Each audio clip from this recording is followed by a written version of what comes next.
got one thing to fix in the background there, Drew. You want to take care of that? Troy better pay attention to this. This was my idea. Hey, we make videos too, remember? There we go.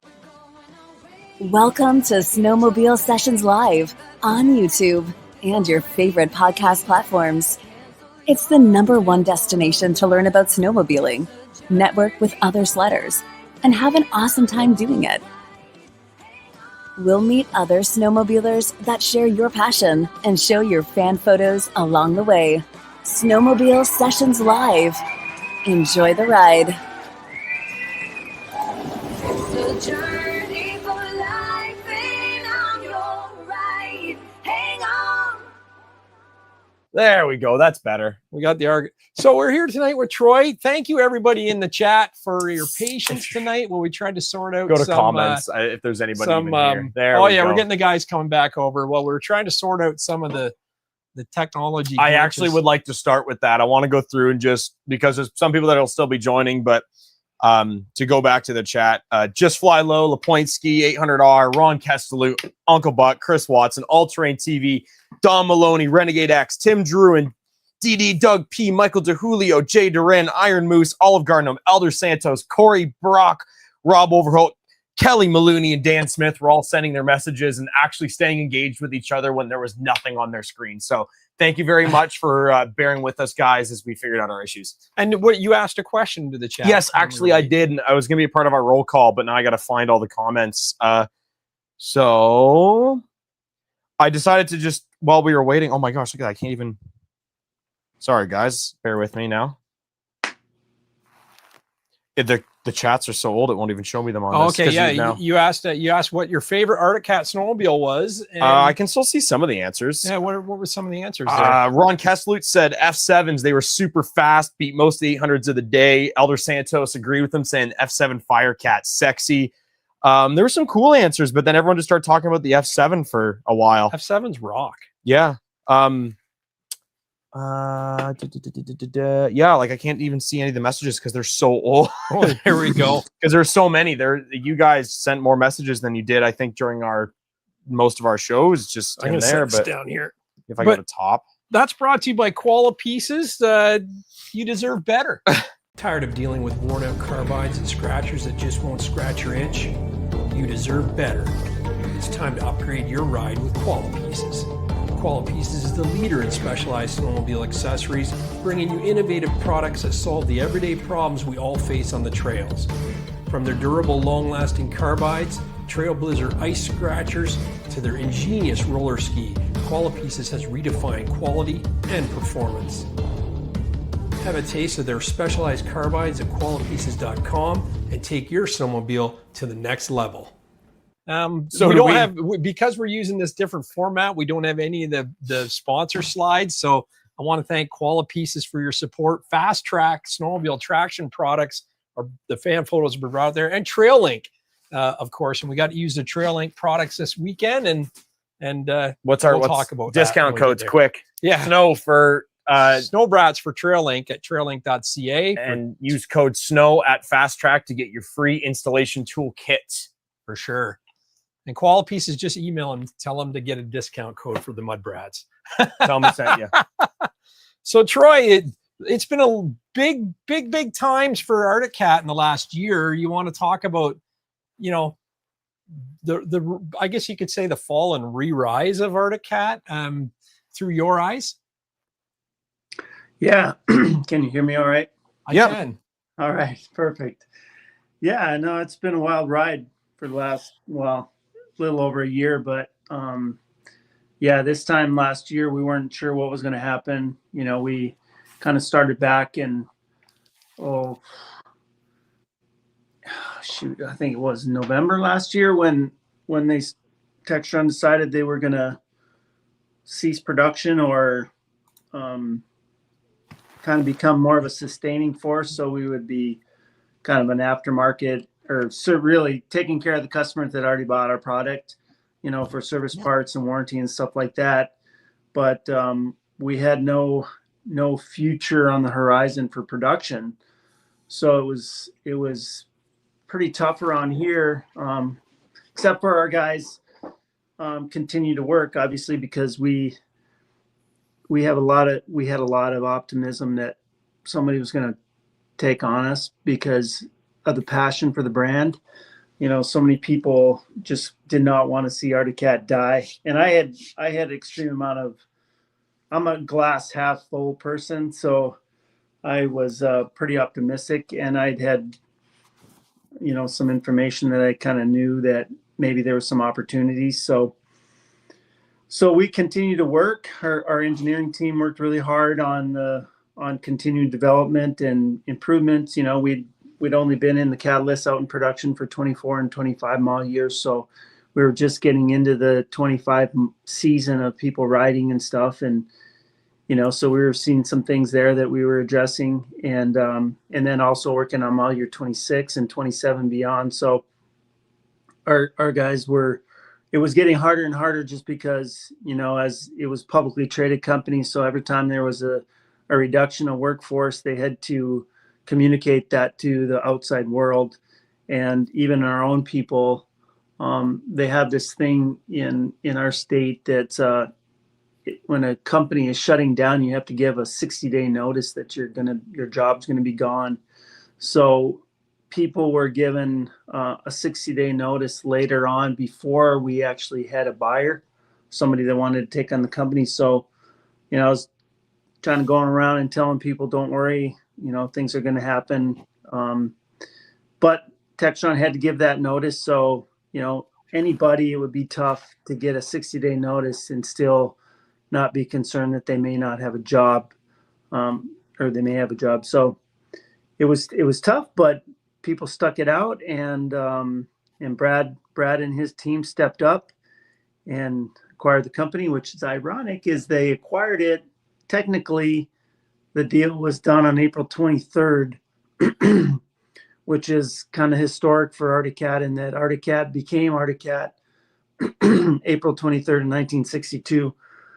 It's when Arctic Cat became Arctic Enterprises. So it was kind of cool that was the day that, and although it was announced April 24th that Brad Darling and his group of investors had gotten a deal with Textron. So, and the one thing I will say about a lot of the people that I've worked with in Textron, they were excited for Brad to get it, Brad and his investors to get it, because they knew that, they wanted to see the company succeed. It wasn't the right move for them, but they wanted to see us succeed, to be a brand. So you couldn't have picked a better company or a better group of people to invest in the company and get it back rolling again. So here we are.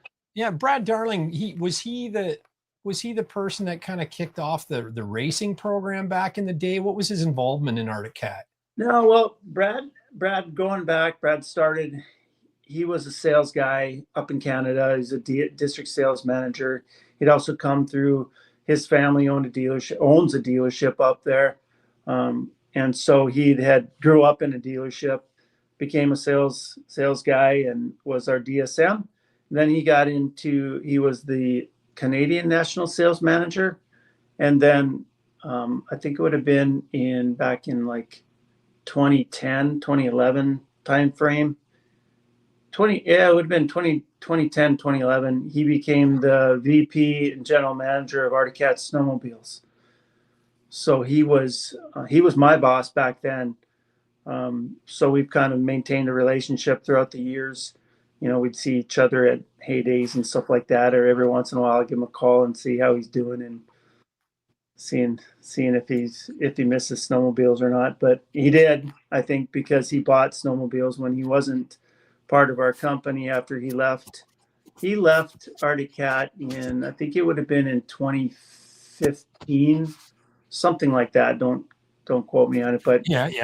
He didn't like to see, he didn't like to see the direction the company was going in, and it was pretty near and dear to his heart. So he did some other things, and which was good, because he gained experience working with Ontario Driving Gear and Argo and stuff. So being the president of that company, and then so he learned a lot during that time frame. So that it kind of, if we didn't go through all the stuff we went through with past leadership, we wouldn't be in the position we are in now with somebody like him leading the charge. So, and like I said, I give some credit to, one of your sponsors there. I think you had the Skidoo sign up, BRP. They've had some pretty solid leadership over the years with Jose Beaujolais. And I think that means a lot to have that kind of foundation and leadership. And we've had that in the past, and we lost it a little bit for a little period of time there. But now getting Brad back and doing the things that he's been doing, bring some of the people back that had left the company or been let go or whatever, knows the value of those type of people. So some of those people have been coming back when possible. I know Brad. I know he's aggressive and he doesn't like to lose. So, I expect good things to happen. We just need all the other things to happen too, with whether it be weather is probably the biggest thing. Weather and economy is always affects our sport, but probably more weather than anything, because people won't eat and they'll buy snowmobiles, but if you don't have snow, you're not riding a snowmobile. No, that's right. Well, this winter's shaping up pretty good, and that'll set you up for the 27 launch when it happens. But it was nice to hear the news that Cat was sticking around, because there's space for you for sure. And the Catalyst is such a great design and a good looking sled. Like it would be a shame to drop the mic on something like the Catalyst and your relationship with Garmin, the GPS. It seemed you guys had dialed it in and had everything, ready to kind of take the world by storm.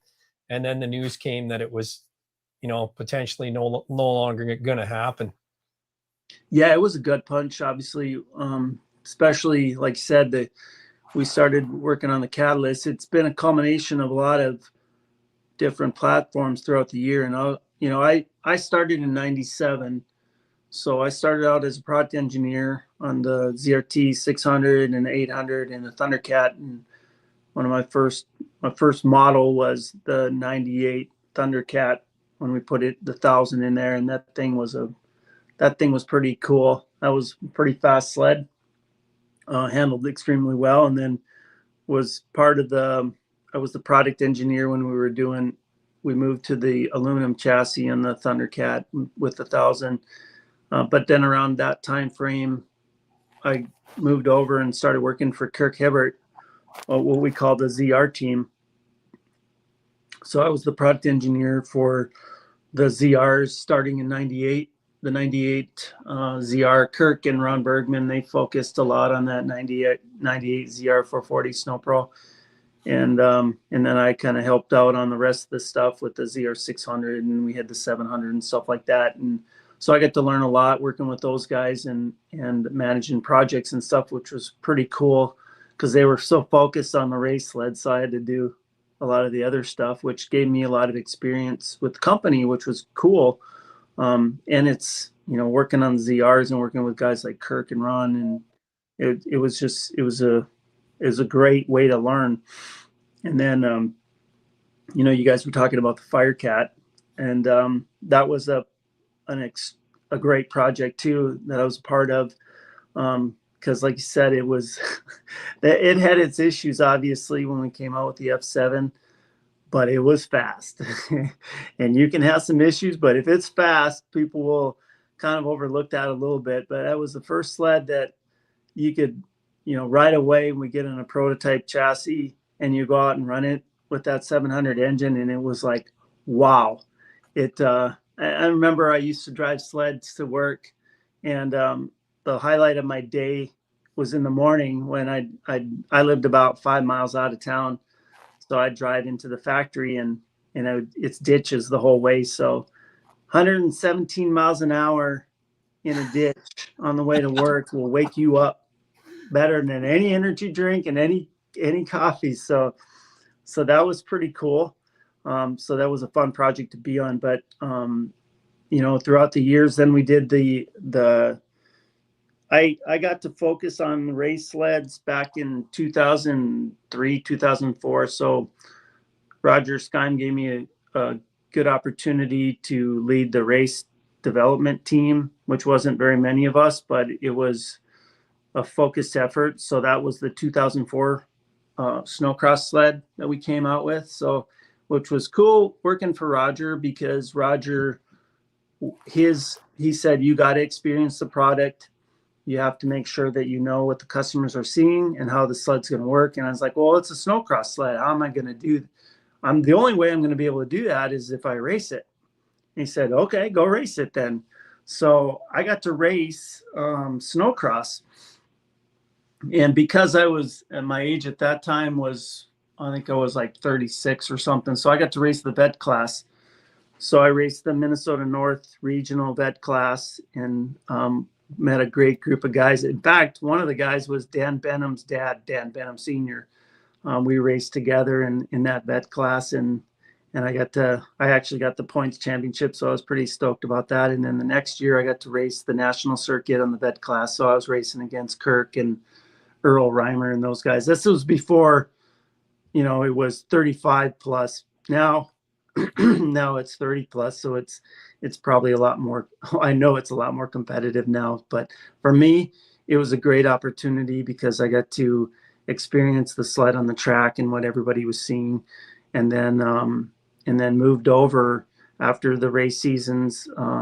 We had some people that came and left, and then I ended up being a ZR team manager. So I got to work with the guys on the I kind of caught on to the twin spar chassis. So this is a long drawn out story. Yeah, that's fine. It's interesting. I'm getting somewhere with it. Yeah, no, but it's super interesting. I just love it. I love the experience you've got. Yeah. So the twin spar was next. So the twin spar, I kind of joined that project after it had already started, because it was more of a trail sled. And the whole idea behind that sled was comfort and durability and fitting a 4-stroke in the chassis and a 2-stroke. So, anybody that's got a twin spar, it's like driving a couch. That thing, it's not a very pretty sled, I guess, in my opinion. It's got these huge headlights that kind of overwhelm the sled, and it's heavier than you want it to be. The ugliest sled ever made is what it actually goes on. Funny. You told me not to talk about that sled tonight. Well, it's funny because I met a guy at Heydays, and he was a diehard Arctic Cat guy, and he's like, I love the sled, but man, is it ugly. But I won't buy anything else. So it's like, sorry about that, but it definitely was a good handling and very durable sled. I mean, the whole idea behind it was all this adjustability and stuff. So you could adjust the seat up or adjust it down. You could adjust the handlebars. We even had a windshield that you could adjust the windshield. So it was kind of overkill in regards to that, and the weight side of it. So then the next step, obviously, was the Pro Cross and the Pro Climb. But in between all that, we had all these other sleds that we were working on too. So trying to fill in the gaps. So we had the M7, which was an amazing mountain sled. So that was drawn off of the Firecat platform, widened out. So that was something that Jason Howell and Kevin Schindler and Andy Beavis and those guys, they put that together, and it was an outstanding mountain sled based off of the Firecat, with being lightweight and that thing was just, hit all the marks. But the twin spar obviously was not a mountain sled. So now we have two different chassis. We got the M7, the M platform we called it, and then we have the twin spar. And then also along with this, Roger again, he's like, hey, we got to go race some sleds, and this twin spar sled is not a race sled. We are not going to be able to turn that into a snowcross sled. So working with Brian Dick and Jesse Olson was the designer, and some other people. Mike Larson was part of it. We made the 2008 Snow Pro 600. And so that was another platform. So now we had the Snow Pro 600, and we had the M platform, and we had the twin spar, and that Snow Pro 600 was also a very good, an exceptional snowmobile. But there was things we couldn't do with it. We couldn't put, you couldn't put electric start on it, which people were saying, hey, we need electric start. We had engine reverse, which was fine, so you could go in reverse, but it was very just for racing and that high end kind of consumer. So it's like, that's not going to be our number one platform, obviously, and it's not going to be a mountain sled. So it's like, okay, so now we got the 3 platforms. So the idea between the Pro Cross and the Pro Climb, when we started, I was the performance team leader at that time. Kevin Schindler was the mountain team leader. We worked together, and we're going to do this new platform. It's going to be Pro Cross for trail and Pro Climb for mountains. So we took all the good things that we saw with the Snow Pro 600, with the Crossfire, with the M, and we said, we spent an extreme amount of time doing evaluations of all past models as well as competitor models to really trying to pick out all the things that we wanted that sled to be able to do. And because, obviously when you develop a new platform, it's an extremely resource dependent upon people as well as money. But we came out with the Pro Cross, the 2012, and I think I got my way more than Kevin did, because when that Pro Climb came out, a lot of people said it was a step backwards on the mountain sleds. There was things that we did that were compromises for commonality between the platforms or between the segments. Because as you think about it, before we had three platforms, so every time manufacturing had to make the models, they were making switch over every time. You didn't get as much economies of scale when you buy the parts. So that's why we wanted to get in one platform. So we did that. Unfortunately, we did a lot that first year in 2012 with having a 4-stroke and a 2-stroke come out at the same time.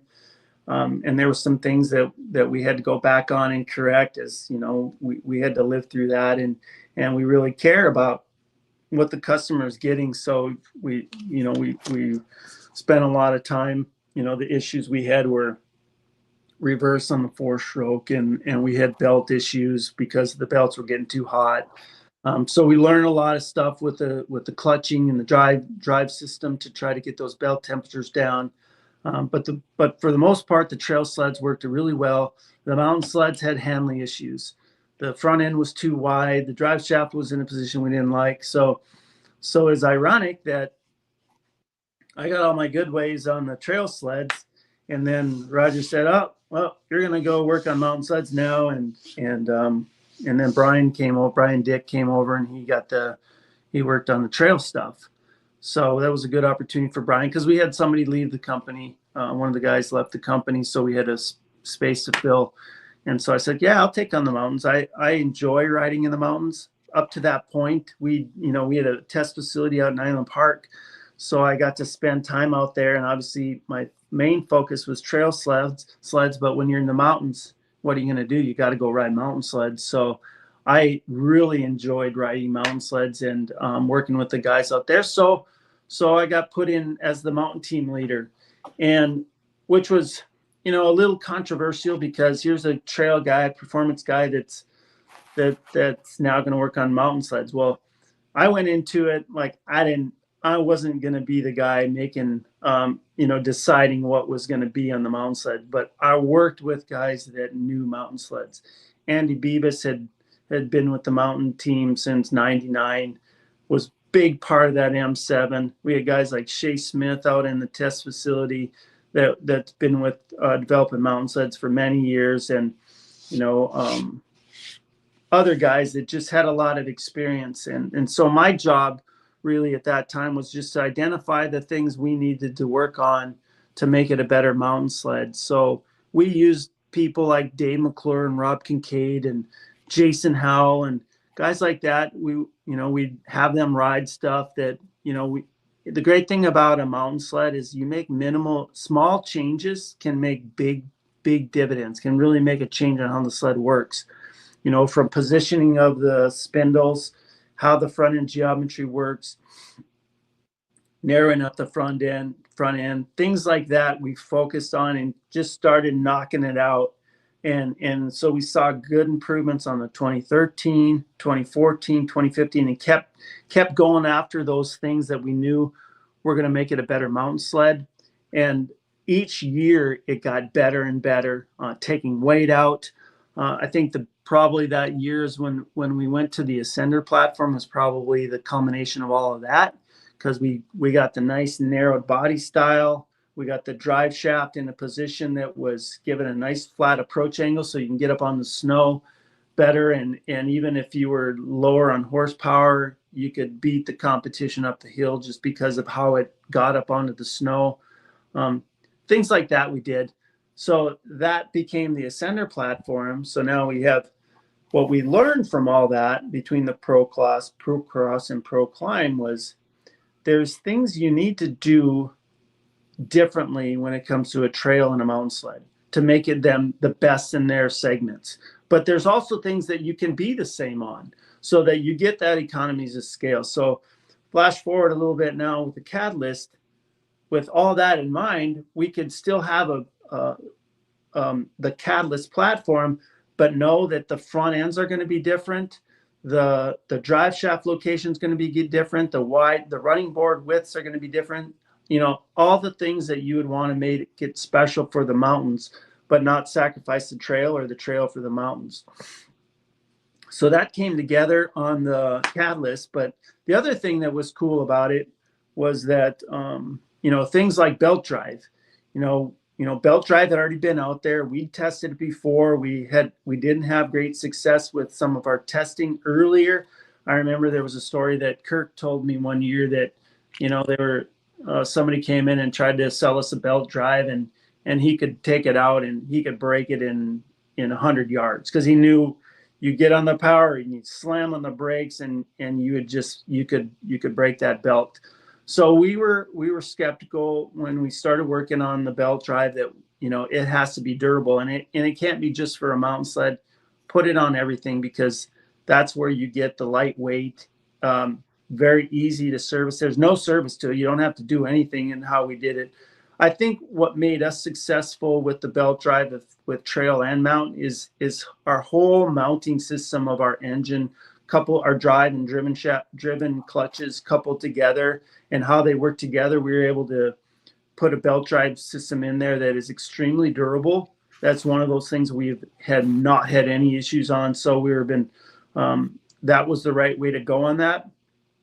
But also some of the other things that we learned from previous platforms with even just the shape of the spindles, but what you needed to do to make each segment the way it needed to be, but still, have we have the same gas tank between the mountain because we sculpted in a way to make it short so you didn't get fuel sloshing back and forth so much, but left it really, really focused on that centralized mass and getting everything in the middle of the sled. So when you're riding it, all the majority of the weight of the sled is right kind of underneath you. So your body can react to how you want the sled to move just by making some slight maneuvers with your body. So I'm going to back up a little bit again to Alpha suspension. Alpha rail. Monorail. Yeah.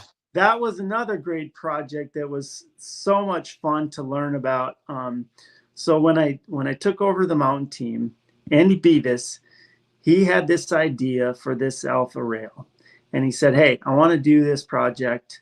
And it's like, it sounds good. It sounds like it's something that would work well. Go ahead and prototype it. So he worked on it at nights, on his off time, whatever. He built the first proto. We went out and ran it. We had actually, we had some of our, one of our guys ride it that does tracks for us. He was pretty unbiased opinion because he rides all this stuff. And he's like, that's a game changer right there. So we're like, yeah, I think we're heading the right direction. And so Andy kept working on it year over year. Not year over year. It took a while because, think back, all the things we were doing during that time took precedent over this, but it was a project that Andy continued to work on, and each year got a little further along in the prototype phase to where it's like, okay, now we're ready. Let's get this thing into the sled. And so it was fun that he worked on the design, got it going really well, working extremely well. I got to go out and ride it it was supposed to be kind of the last trip out in Cook City, Montana. And I was supposed to ride it just to, at my position at that time was, I can't remember what I was doing then, but anyway, I got to make decisions, I guess. And, product validation, was it called maybe? Yeah, Product I think that validation was, engineering, or it had was some sort of title like that? I think I was the Snowmobile product manager. No, I was the director of engineering, duh. And I was helping out with the Snowmobile product management. So I've had a lot of different titles, but we go out to Cook City in June, and this is prior to not the year before production, because usually what we'll do is we will have what we call a production verification build. Like this season, our PVBs is what we call them, our next year's product. So it means everything's tooled up, everything's good to go, and we're just testing. And then we release it, and then the next following year is when it would go into production. So we were in that phase. So we were thinking we were good, and I took that sled out and I broke the skid frame.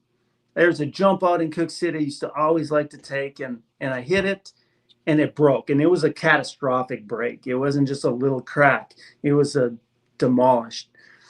It was where the front arm attaches to that magnesium piece. The magnesium piece broke. And so I was like, well, that's not good. So I was like, well, maybe it's a sled that, it had a lot of miles on it. So we took another sled that was pretty new, did the exact same jump. This time we filmed it. So I broke it in the exact same spot. So we knew the forces that it was, because I didn't land the prettiest. I'm not the most graceful. So I landed on the power, and it put so much torque through that system that it snapped that piece. So this was pretty late in the year. So the guys, they filmed it. We brought the film back, studied it frame by frame, did some finite element analysis on the computer to try to simulate those same forces, got it into an MTS lab. We were able to break it the same way in the lab. So the guys worked on that part to strengthen it up to the point where on the computer, it was good. So then the next step is to get the part made, get it in the lab, run through the cycles and get it to try to break it. And it lasted over the cycles that we expected it to. So we were feeling pretty good. And then once we got into production, we were feeling pretty good, confident on the strength of that part. So, and throughout the years, there's little things that we found on that alpha rail that we're able to address and to strengthen up and stuff. So that was a great way to start that alpha project. And because we were able to do it in the Ascender platform and then carry it over into the Catalyst. But it just shows you that real world testing is so important. But also using the tools out there that we have from a lab, or even just on the computer, on what you can do on the computer. It really saves a lot of time and iterations, because otherwise you would go out and make all these changes and then try to go test it again. Oh, did I hit it the same way? Do I got to do, did I miss something? And I thought the guys did a really good job of doing that correction. So at the time, our leader was Craig Kennedy, and he said, whatever it takes to get that thing ready to go, do it. And the guys stepped up and did a great job, and we got it into production. And I don't know, it was the model year 2018, I think is what I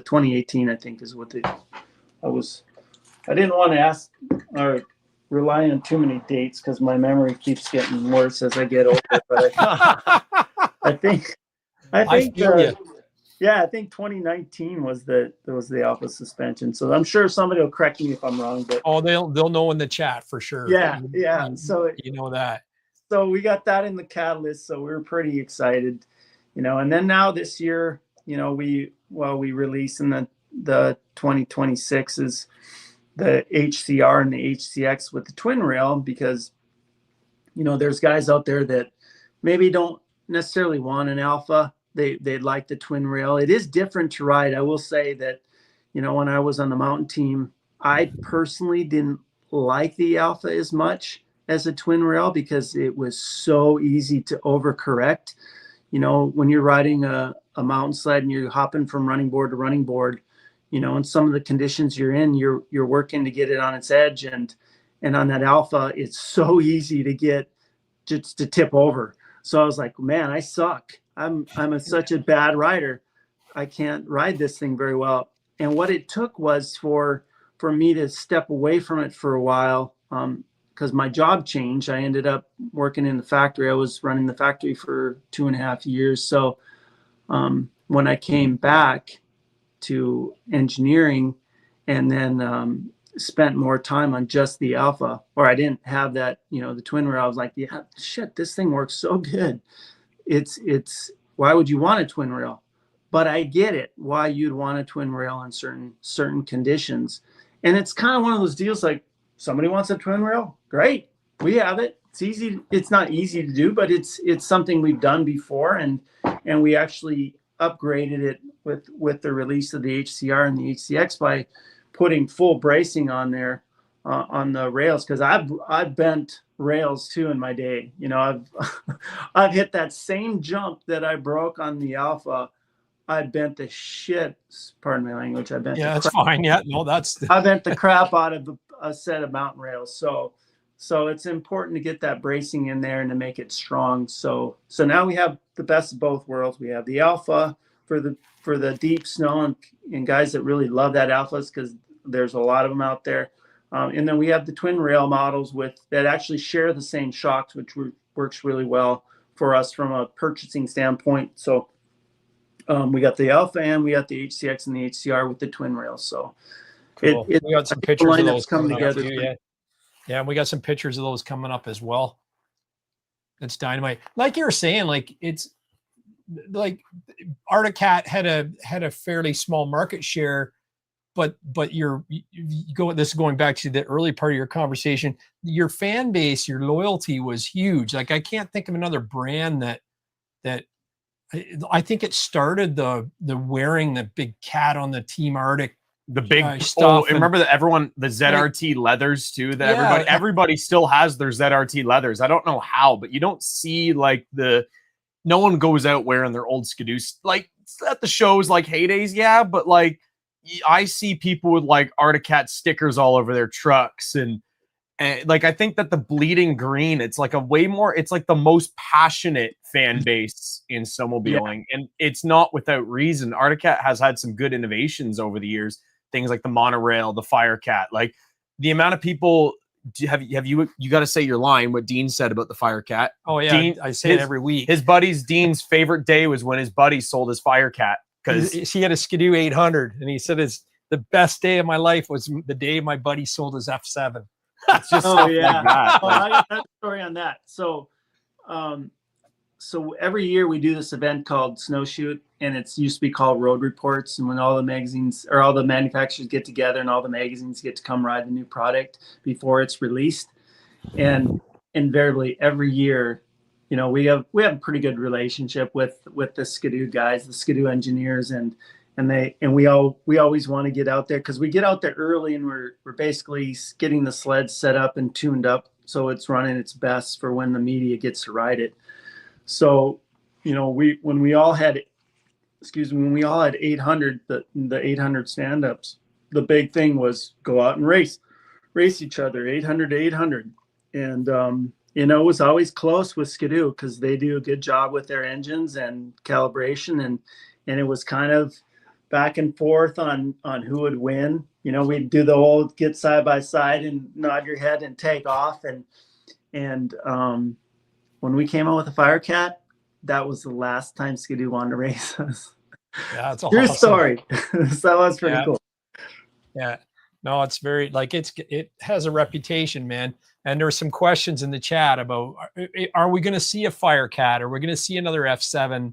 Are we going to see the Firecat name brand on one of your sleds? What do you think? Can you let us in on that? Nope. I can't. Solid answer. How did the 26, because this is your year back, your first year back, how did that come into play? Because you mentioned that you weren't going to release a new line. You're just going to service and sell parts and keep the existing product on the trail, so to speak. When they announced that they have an owner, life goes on, what happened? Did you actually just start pushing it through dealers again, or did you do a soft launch for 26? Well, what was good is that we already had the lineup established and ready to go prior to Textron announcing all the stuff they did in November. Prior to that, we had units in this, we'd already developed our model year 26 lineup, under the PVB phase, as I was mentioned earlier. So, and the leader at that time, Philip John, who was my boss, he let engineering continue to work on that product. So, we didn't spend a ton of money, but we were still out testing and doing all the things you need to do. And in fact, I was kept lobbying for us to attend Snowshoot that year because I had a great feeling that we were going to have a lineup. But, the leadership above PJ at that time said, no, that would send a bad message if something didn't happen in regards to selling the company. So we weren't able to attend Snowshoot, but we had already gone through the development phase and everything and had everything tested. So when Brad came on board and acquired the company, it was units that we had already had ready to go. So that's why we were able to turn it as quickly as we did. We were able to just Brad was like, okay, we're going to release this to the dealers or the media. I think it was a Thursday or a Friday when the transition happened. Well, when they acquired us, and we worked all weekend and we released it on Monday. So it was the work was that part of it, the development, the engineering part of it was done. It was just now putting together a sales program, going to dealers, taking orders and all that stuff. So we were only able to do that because we'd already done all the work. That's great. Yeah. Here's a great comment. High Mileage Hobby says, as a former Arctic Cat employee, it is awesome to see a company back in the hands of with a true passion for the brand. I love that Roger Skyme is back with the company as well. Yeah, we missed Roger. I think he felt he felt bad and didn't come by. He could have come by anytime, but when somebody like Textron says, "Here's your job," you're retiring, and they all the people that retired, they give them a package, like any big company does, and they wish you well, and then. But Roger took it to heart. Roger was like, he would come by maybe once in a blue moon just to say hi, but he didn't feel like he could come back to the company and just visit and stuff. And I think that really hurt him a lot. So when Brad came back, that was one of the first things he said is we need to get Roger back involved because he's Arctic Cat, so getting Roger back into the swing of things, is just being around us and knowing that he can come in anytime he wants is important to us as a company, because that's how we were built off of that kind of relationships with our people. So that's awesome. You have such a small company mentality. Like and I don't mean that negatively. I mean, it seems like there's like 10 of you guys working at the plant or for the factory. Because at the Toronto show, when you launched Catalyst, that's when you and I first met. That was quite a few years ago, 2019 or whatever. And I spoke with the engineer of the Catalyst, and it was like talking to Drew, right? Like it was so refreshing to see the hands-on, and also Jeff Brand was working with Arctic Cat years ago, and he told us a story about his first day on the job. He walked into the president's office and there was the Arctic Cat think it was the 1200 It was the sitting in the 4-stroke. corner. Yeah, the 4-stroke. And basically the president slaps a turbo on the desk and said, your job's to make this fit in that. And that's when they put it back to a 1098 or whatever it was. And it was, I was just talking to him at a dirt bike race one day, and it was like, it's so cool how hands-on your team is. And I hope that's right. It's almost like neighbors helping neighbors. Well, it's no, what it is. It's sledders making a product for sledders. Yeah, that's probably that's truly Yeah. what it is. Well, and that's what's cool to see. Like when we have got, it's, our product is where you have engineers that work on this stuff every day, all summer, all winter. They take vacation. What do? They go ride snowmobile. They go out west and they do a snowmobile trip out west for their vacation. So everybody that works here is pretty invested in the product because it's a passion. I hate to use that term passion, but it truly is a passion for the people that work here. Because we live in northern Minnesota. It's cold and it's if you ever been to Thief River, it's not the prettiest place in the world. It's flat, which I like, but I like to be able to see if somebody's coming. But it's very cold and not a lot going on. It's a rural community, but people come up here to work for Arctic Cat. That's why they come here, or they're from here and they want to work for Arctic Cat.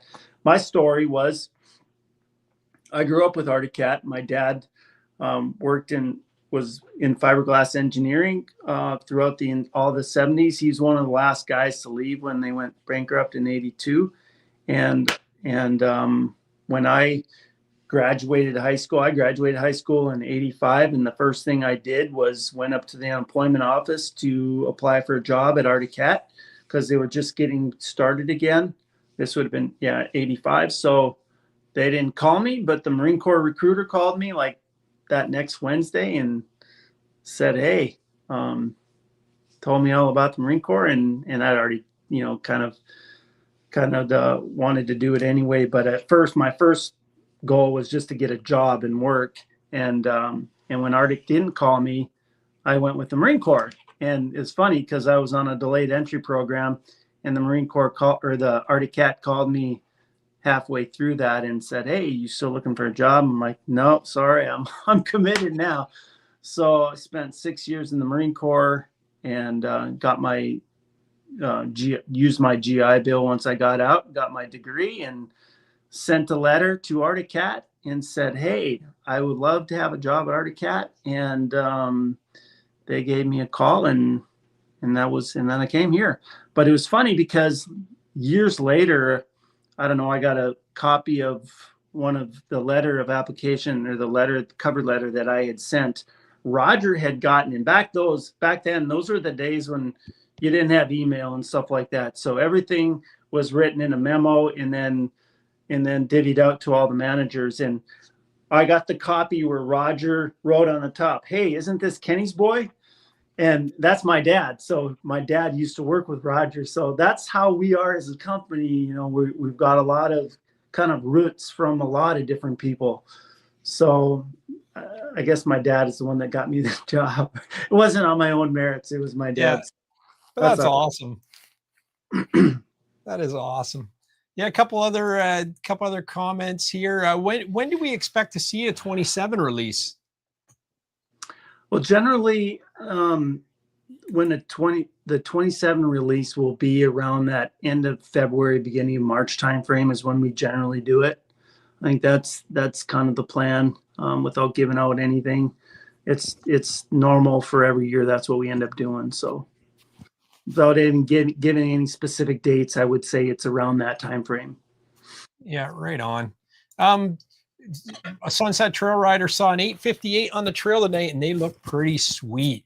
That 858, that was another thing that came, basically the final calling of Arctic Cat, and it seems like a great development. And I was listening to some mountain riders, and they said that thing rips like it's almost a turbo. Yeah, I think I had to plug in my phone. Oh yeah, technology's wonderful. He just died. Are you still there? Yeah, we're There you still go. here. Excellent. It's like, Yeah. okay. Yeah. Don't feel bad. This is what we deal with a lot. If it's not my end, it's your end, you know? Yeah. So no, but they were talking about the 858 in the mountains and just saying like that thing has so much bottom end torque and it just rips like it's a turbo. Yeah, I think with the 858, and I was looking back through my notes from way back, and we knew the next step, was something bigger than an 800, but we had to be careful because we've had 1,000 twin. We had a 900, we had an 800 twin, a 900 twin, 1,000 twin, and the problem when you get bigger and bigger like that in a twin, everything gets bigger. It gets to be a big paint shaker, and we wanted something bigger than the 800, but we also wanted to keep it as small as possible. That's why we went to the 858 to stroke it instead of bore it out, because you can still keep it in that light, tight package, but have that good bottom end and mid range and top end to get you where you want to go, especially in the mountains. And I mean, on the trails too. I mean, you can have the best riding sled but people expect that thing to be fast when they get on it. So that's something that we will never be satisfied with. I say the Firecat was a fast sled, but there was things about it that ended up slowing it down. I think the first year after the 2003, there was nothing as fast as the 2003. The 2004, we went to smaller drive sprockets because there was some complaints that people were bottoming out on that 10-tooth drive sprocket. So the leadership at that time, which I wasn't part of that decision because I didn't agree with it because I knew it was going to slow it down. We went to a 9-tooth sprocket, and then when we went to the Act Drive, that kind of slowed it down a little bit. So there was things that were happening there that took away from some of that speed, but with the 858, we wanted to keep it light, but we also wanted to keep it durable. There was some things there. We wanted to get it lower into the chassis. So ultimately, people said, well, why didn't you do something bigger to compete with the 9R? And it's like, well, we do compete with the 9R. I think we compete very well with them. But it's not a 900, it's an 858. So I think nobody will be completely satisfied with whatever we do, but that's okay. That's why we work and try to do what we do to make people satisfied. But you don't expect everybody will be satisfied because then how boring would that be? You'd be like you're never done. Yeah, I think it's a lot of it was just you're not hearing it from your brand loyalists. You're hearing it from like other riders of like, dude, because like when you released it as just a 600, everyone's like, well, where's the 850 model? Then you release the 858 stroker, and everyone's like, well, where's the turbo? And then the 9R comes out the same year, and everyone's like, well, they're not even in the same class as 9R. But no, Freerider, Muskoka Freerider, when he got his 858 146 finally running right, he loves that sled. And watching him ride it, it's so flicky and nimble, and it walks with the 9Rs, it walks with 850 turbos. It's an impressive kit. Like, and when we took one apart at Heydays, because we were at the year, it was like the year after it came out at Heydays, the second year of it. We never really seen one. We saw one on the trail of a guy we know, but I never took one apart. So I'm like, let's just take the panels off it at Heydays. I'm sure no one will stop us. And like seeing that engine so laid back in there and the way the pipe comes out and around to keep that front end narrow, it's a beauty of engineering work. Yeah, it's I love it that we got it down as low as we could. And you can only do that obviously with a laydown engine. So, that laydown engine had been around since the 2002 ZR 440 snowcross or race sled. It was the predecessor to the Firecat. It was in a 440 race sled first. And so when that engine was built, we never, there'd always been some discussions throughout the different platforms. Hey, we're going to do a new 600. We're going to do a new 800. Do we want to go to a conventional stand-up engine? And it's always been, the decision has been, no, keep it lay down because we can keep that engine down low, keep the exhaust in the intake in the front.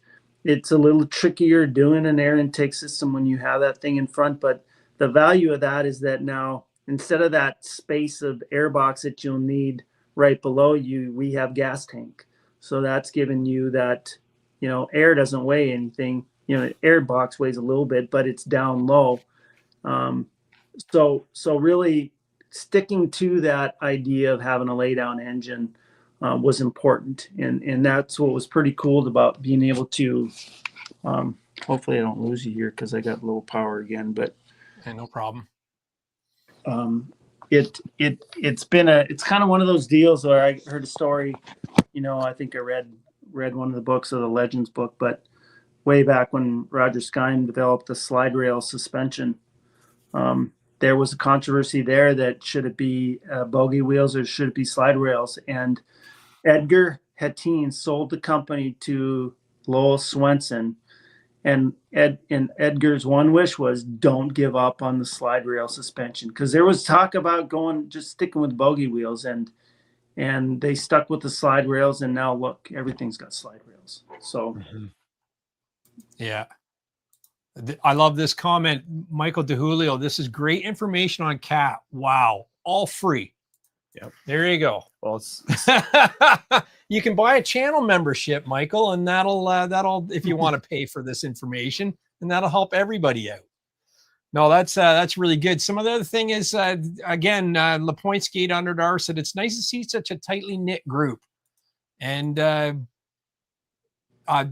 Jay Durant 1328 said he says he sees a Firecat limited edition cowl on his shelf, Patriot in quotes. Yep, that's up there. Yeah, I got my little memorabilia wall there, so that makes me happy. That's cool. Sled Tube asks, will Cat stick with two smokers or get back into the 4-stroke market? Well, we'll have both. Right on. We'll always have both. Right on. Perfect. And the monorail still an option? Yes, Yep. You've answered that one. And are we going to see side pipes again like the real King Cat? Imagine that. Don't see that happening. Yeah, No, that's cool. J192, I don't think would allow that to happen. J192 is the sound level course, so that's always a challenge. Is you got to get as much horsepower as possible, but it's got to be quiet enough to make it legal. So that's always the bound. That's always the goal, is to hit the edge. But if it's too loud, we're not selling sleds. So I don't see side pipes coming back. No. You could sell an aftermarket kit. Get MBRP to develop one. And Yeah. LaPointe, he says a great story about getting hired. He loves it. Yeah, I've been That's very great. blessed in my life. So we've got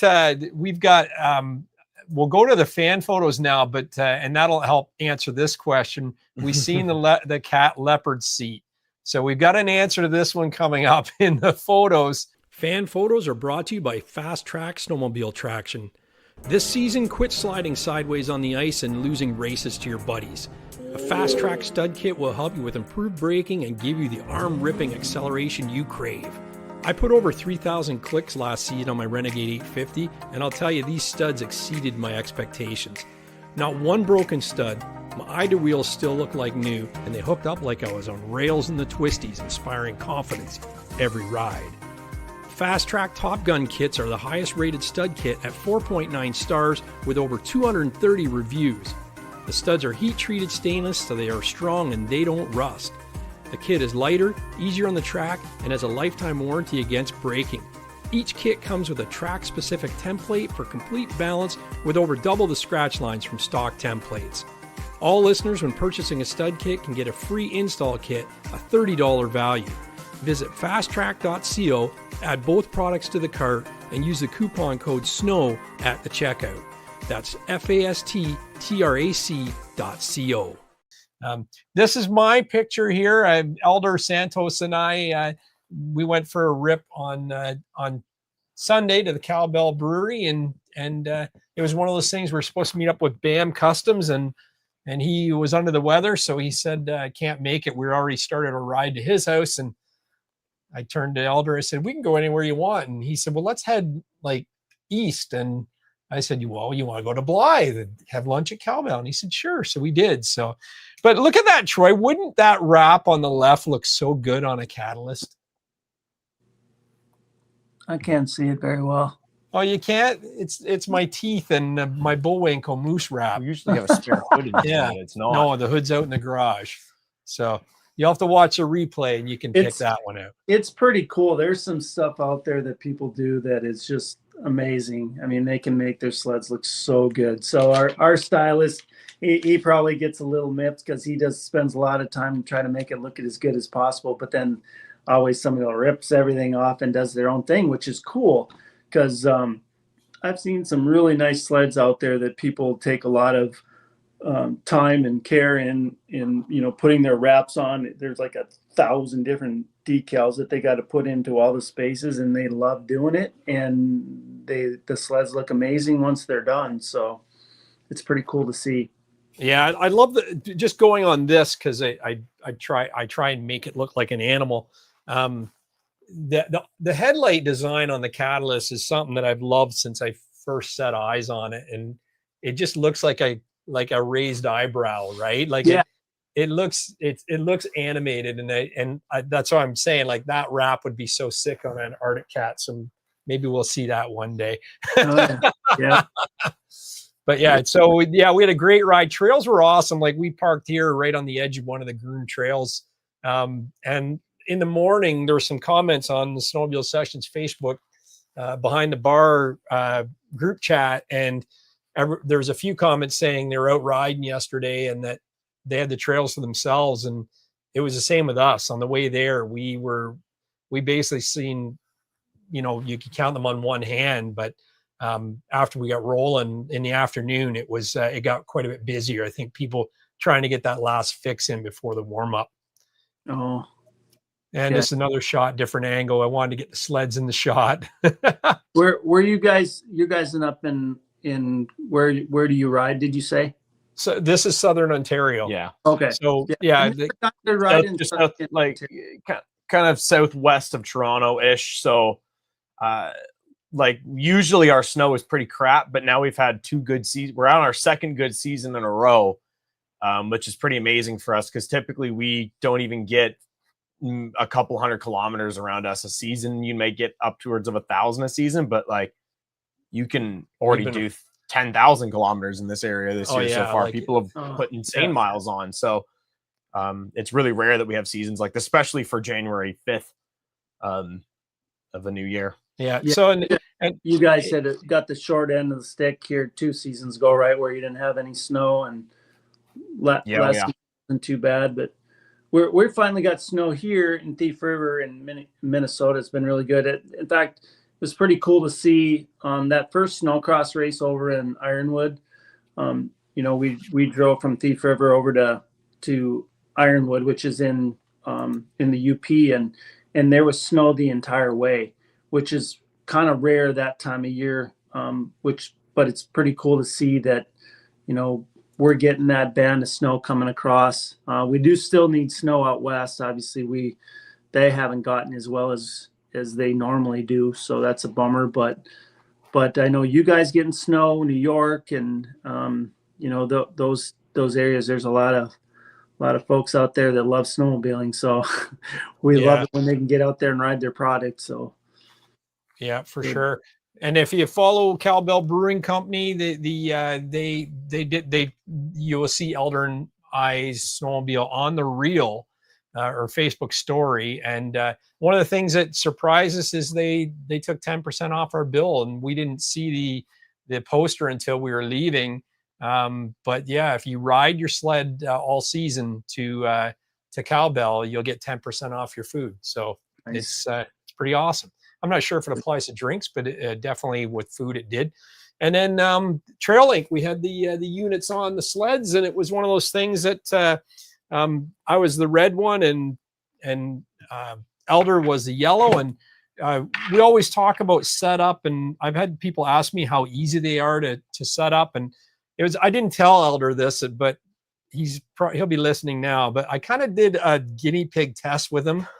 I basically told him to download the app before we got to the parking spot to meet. And then I basically handed him the yellow unit and I said, here, connect it up. I think it's pretty easy. And he sat in his truck and I heard the door open like about a minute later and he goes, yep, all done. That's great.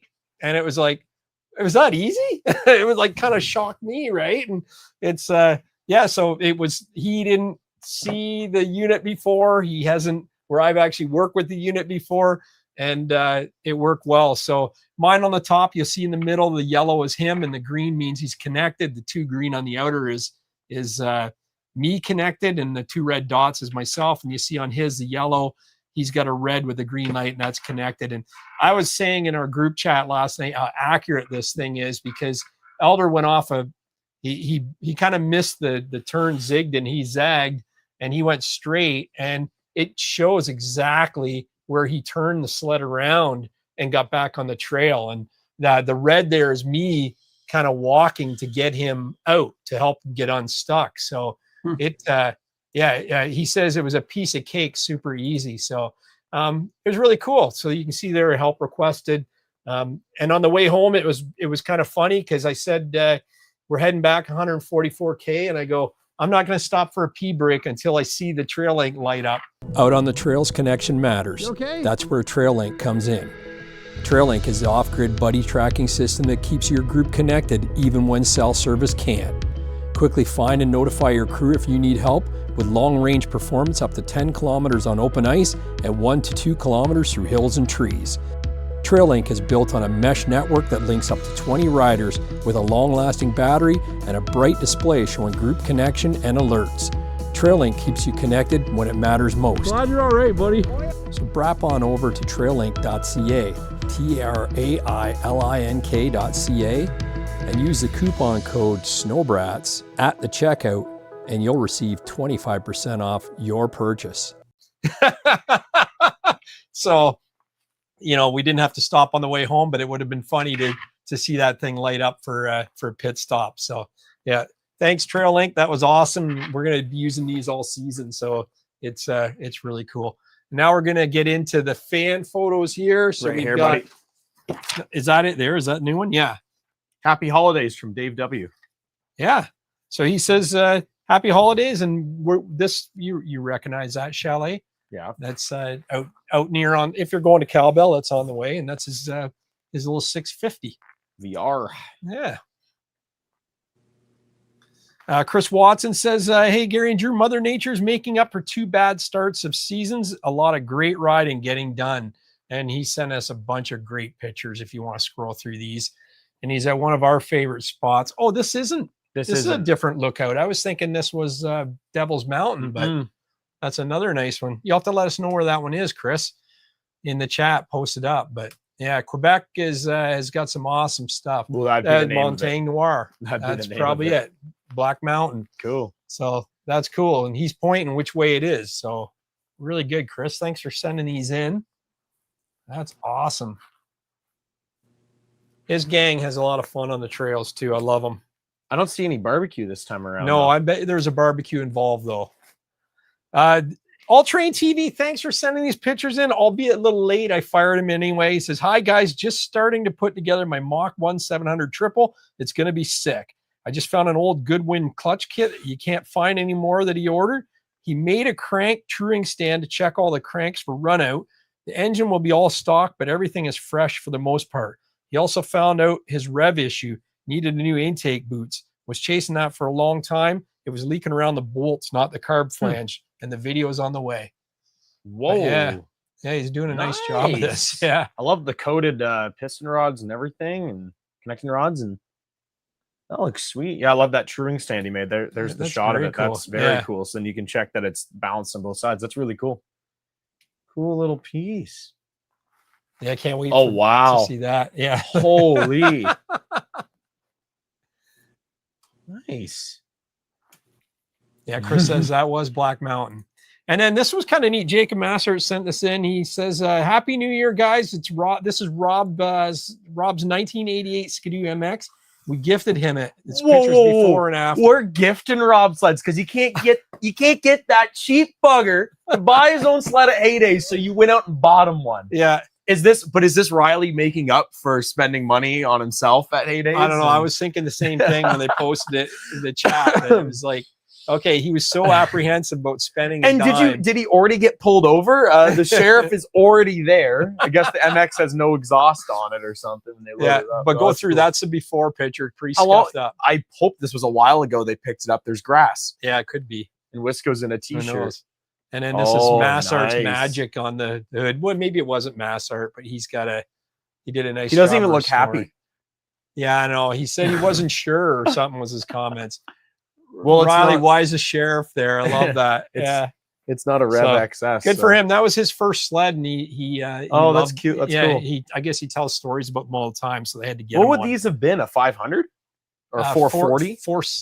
462 or something like No, that. of course, because Yeah. Bombardier can't Yeah. pick a normal number. Yeah, no, that's what it was. It's, 89 MX long track. yeah, they're awesome. Wow.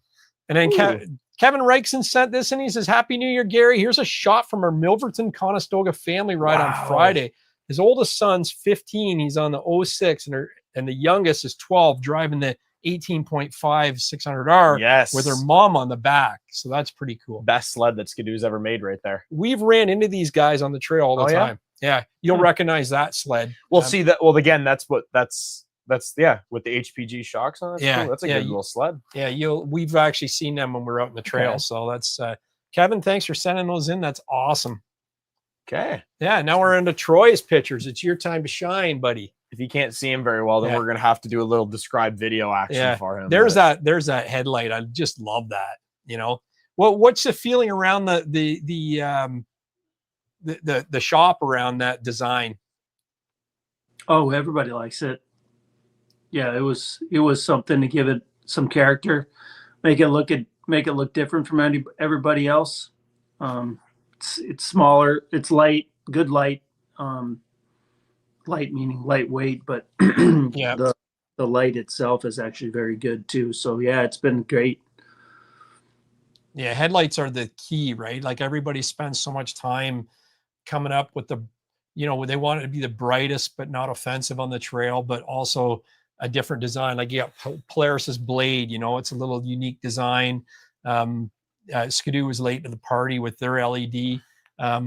But this thing here is like, I just love the look of it. It just totally, like you said, it gives that sled so much character Yep. and style. Yep, headlights definitely make or break your look of front end. As we were talking about the late 2000s Articats with the big round headlights that are turn off for a lot of people. But this is just such a good looking machine. Yeah. Yeah. Saying that too, when you talked about the M, I was kind of giggling to myself because you nailed it, Troy. Like everybody that has that sled that looks like a frog or whatever, Everyone loves them. everyone loves them. They wouldn't trade them for anything. It's like take that sled out of their cold dead hands kind of thing. So Arctic Cat logo, share our passion, and that's the thing. I see a lot of passion with the brand. And how do you feel they're going to carry that forward? I think that, in the marketing team, the stuff that they put together it isn't just words. I think that probably makes a big difference too. Like coming up with the whole, we make decisions not from the boardroom down but the trail up. It kind of just accentuates that whole idea is that, Brad is a rider himself. I mean, when he wasn't working for us for that period of time, he was buying Arctic Cat snowmobiles. So he wasn't out of it. He was still passionate about it, and he's got an opinion on how he wants it to be. So as a rider, not just a guy that wants to go out and make money. Obviously we need to make money to survive, but the decisions that are made to how we're going to have the best product we can to make our customers happy. So that's really, share our passion. I love that slogan because it's not just words, but how we keep doing it is we keep coming to work every day and trying to make things better and being excited about working on big toys because that's what we do. Love it. Jason Lewis says cats are the best looking sleds on the snow. Good job, Troy and the cat team. Yes, we up Mudbrats definitely agree with that. Catalysts right now currently are definitely the best looking sleds on snow. If Skidoo never changed the Gen 4 and the Radeon 1 links, maybe a different story. But because the Gen 5, I still do not like the look of the Gen 5 Skidoo. Catalysts are now the best sleds on the snow, like by far.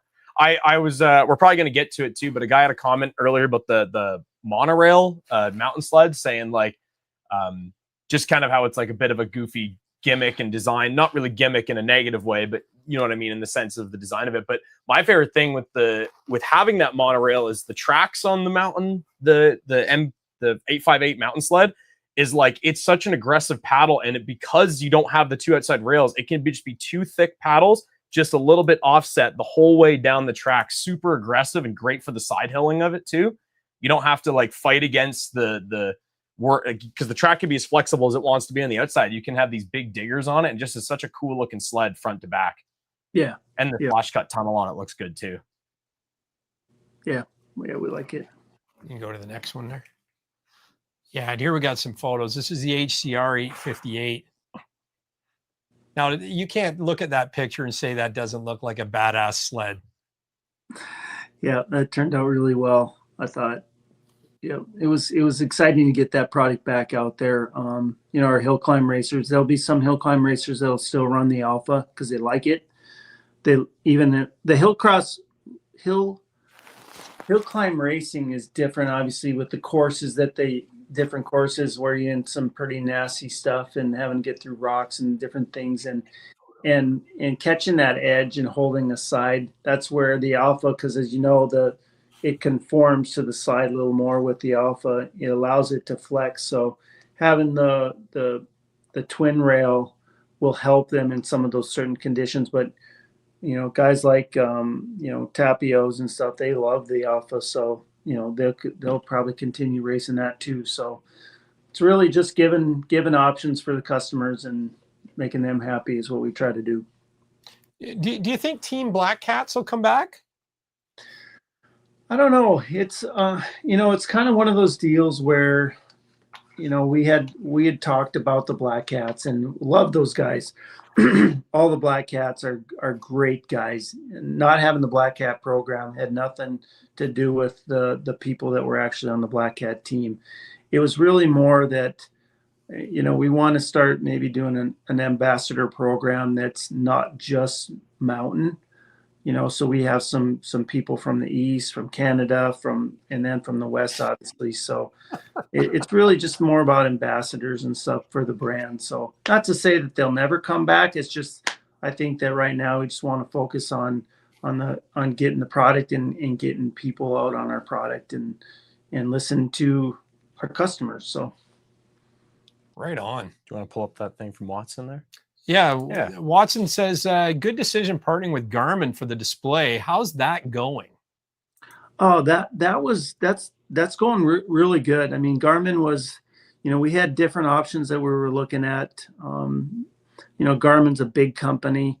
I think we had to not convince them to allow us to use to work with us, but, you know, they knew that it was, you know, they didn't need us. We needed them more than they needed us, obviously. But we had other options out there too. But what we felt was best with Garmin was that even though they were probably a little more expensive on some of the different suppliers we were looking through, just their capabilities, their GPS technology is, you know, I mean, Textron's Bell Helicopters using Garmin on some of their stuff, you know, so it's like they're top notch. So it's like, if we're going to do this, displays are so important to the customers out there. Let's do it the best we can. So it's kind of like why I joined the Marine Corps, because it was the best.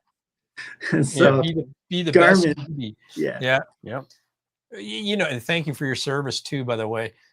The like that saying, the Garmin is such a slick and integrated into the CAD. It's when we seen that at Heydays, it's like it's unbelievable how even your fuel level is on there, and it goes red when you're low, and and that type of thing. The It's UI like, is beautiful. yeah, It's a pretty really wild. put together.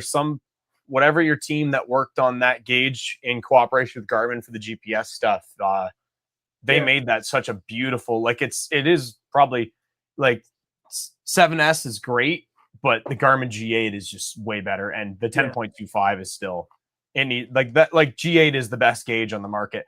And I mean, we laughed at it too at Heydays. Like when you first see it, you see the little antenna sticking out of the glove box. You're like, oh, well, this thing's got an antenna on it. Well, that looks silly. And then you look at it and you're like, okay, now it makes sense because this gauge works so good.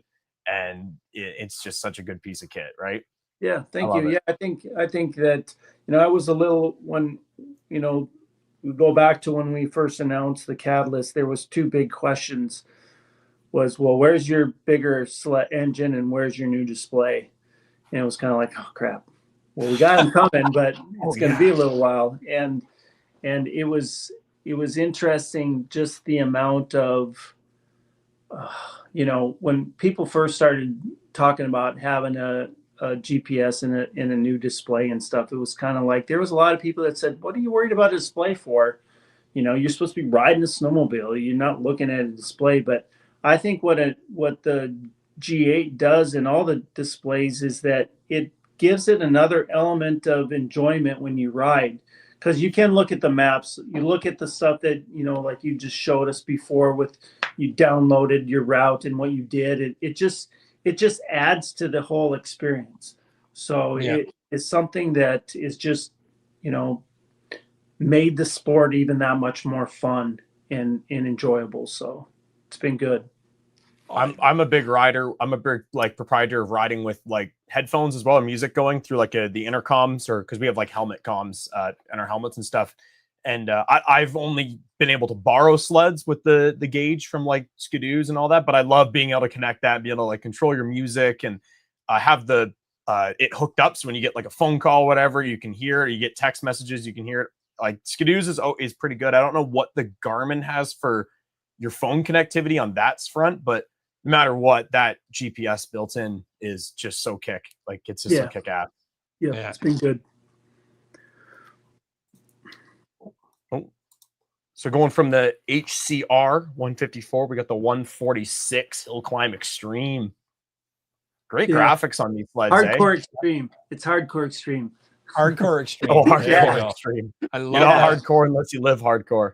Yeah, well, where it came from is our Scandinavian customers they kind of came up with the hardcore name way back.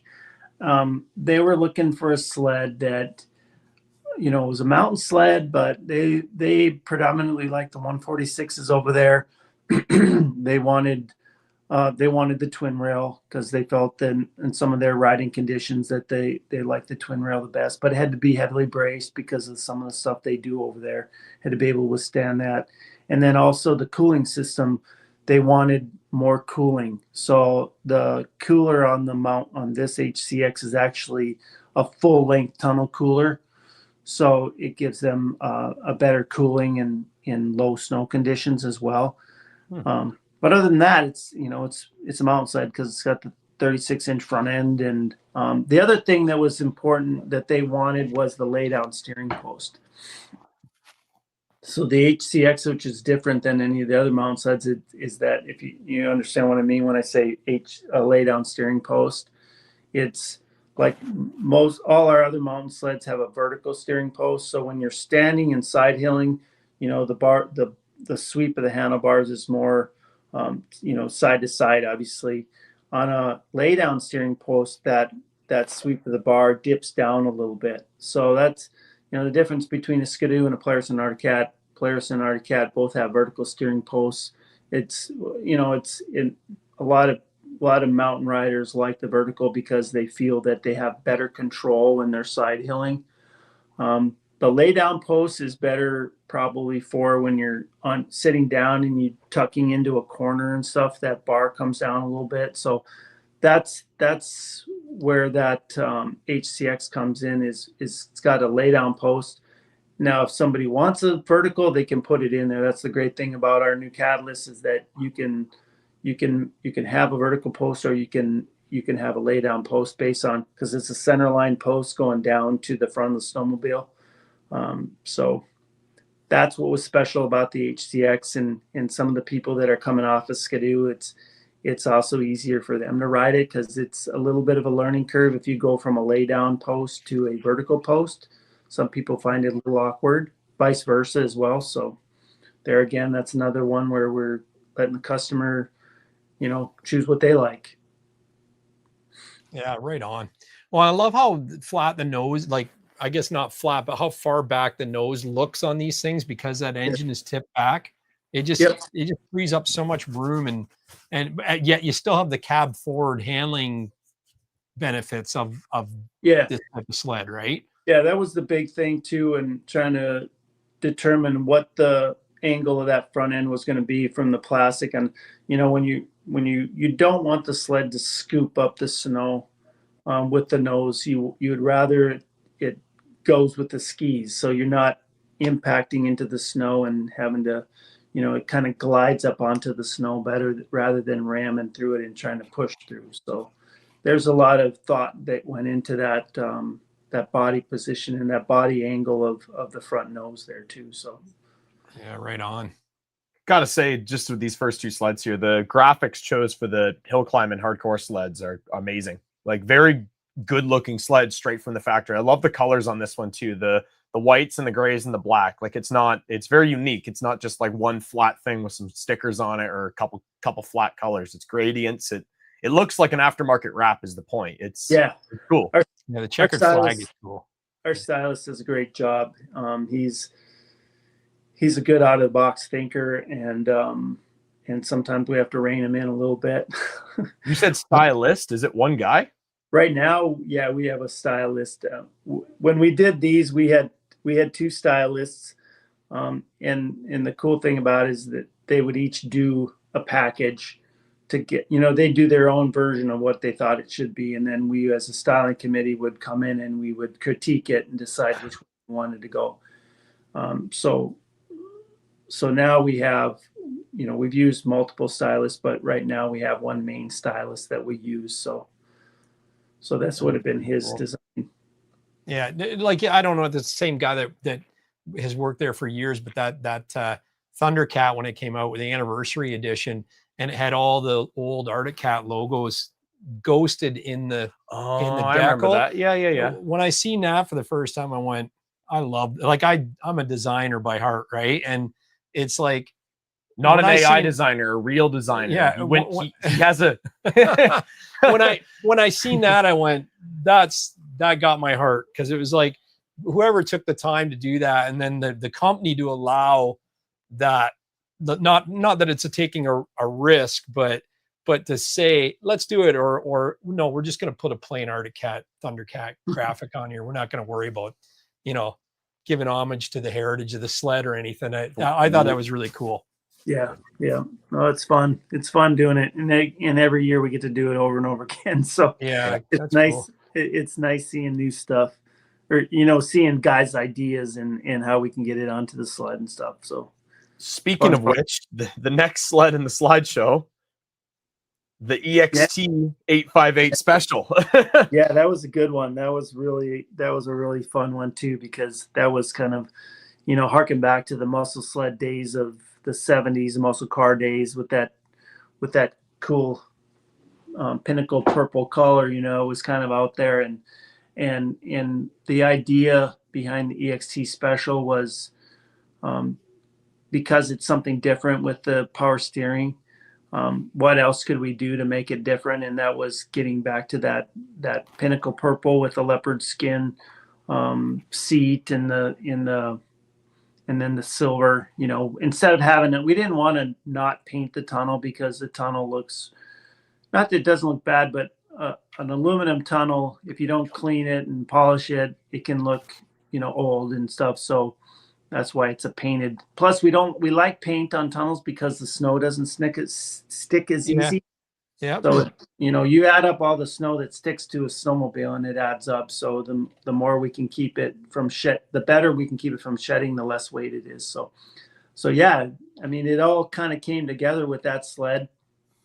So it was like, let's make it look different, unusual, harken back to the old days of the XT Special, but also something new with the power steering, the the studded track, the actually G8 display, and the Attack 4 shocks. So now we have all 4 shocks, the skis, the front arm, and the rear track, all controlled by the handlebar control. You can set it to soft, medium, and firm, and then you can adjust 2 settings if you want to have a soft skis and in a firm front arm, or whatever you want as a driver. There's 2 driver modes. So this sled's really got all the cool stuff on it, and what better way to introduce it than put it in a pretty cool package. So that came together really well.